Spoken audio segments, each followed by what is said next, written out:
Chez François Hollande avec Barbara Pompili, votre coprésidente, est-ce que vous avez parlé de fiscalité écologique? Oui. Est-ce que vous avez la certitude qu'elle sera dans le prochain Oui. budget?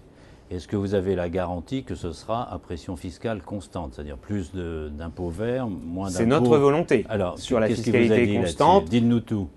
Il nous a dit sa volonté qu'il y ait dans le budget 2014, qui doit être étudié à la fin de cette année, à partir du mois d'octobre, un volet de fiscalité écologique qui n'existe pas et qui n'avait pas été fait l'an dernier. Nous l'avions regretté d'ailleurs, parce qu'on aurait pu déjà prendre des mesures pour le budget 2013.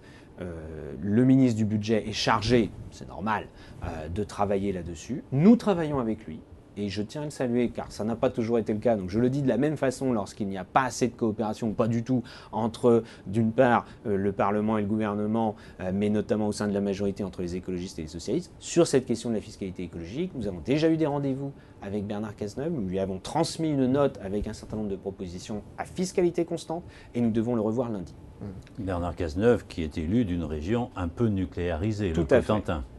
Bernard Cazeneuve, ça nous aurait inquiété si c'était lui qui avait remplacé Delphine Batho, je ne vous le cache pas.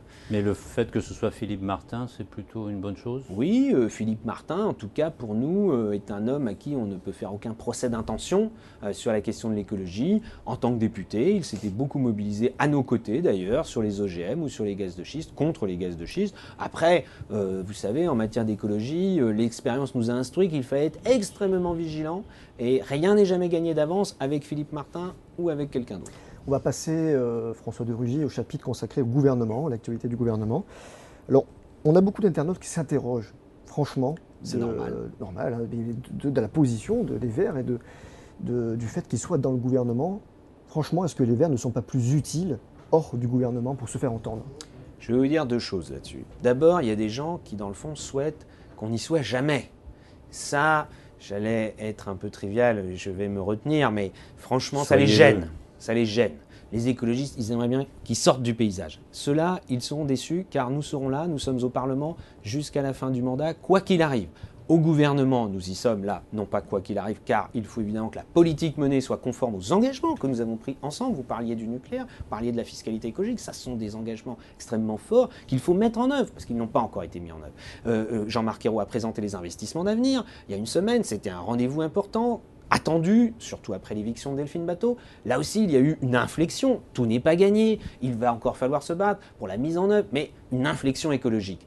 Après, vous dites, est-ce que vous ne seriez pas plus utile à l'extérieur du gouvernement? Mais franchement, aujourd'hui, que feraient les écologistes tout seuls dans leur coin?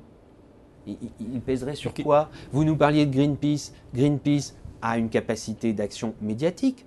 Mais sur les décisions, ils pèsent sur quoi? Ils ont fait fermer combien de centrales nucléaires, Greenpeace? Zéro. Nous, écologistes, parce que nous avons passé un accord de gouvernement. C'est compliqué, c'est pas toujours facile à expliquer, donc je comprends les gens qui s'interrogent. Mais en même temps, bien nous allons en fermer une de centrale nucléaire avec Fessenheim. Nous l'avions déjà fait d'ailleurs lorsque Lionel Jospin était Premier ministre et qu'il y avait Dominique Voynet à son gouvernement. Voilà, ça c'est ça la politique, c'est agir sur les choses et c'est notre volonté pour agir dans le sens de l'écologie. Il vaut mieux être dans le gouvernement qu'à l'extérieur. Mais qu'est-ce que vous pensez dans ce cas des rodomontades de votre homologue Jean-Vincent Placé qui tous les jours a une sortie sévère contre le gouvernement? Je vous laisse la responsabilité de l'expression et de la qualification des propos de Jean-Vincent Placé.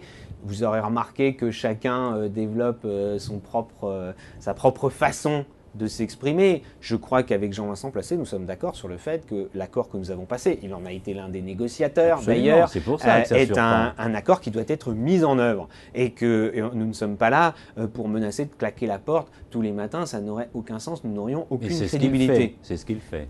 Moi, je ne le ressens pas comme ça et si c'est ressenti comme ça, ce n'est pas bien.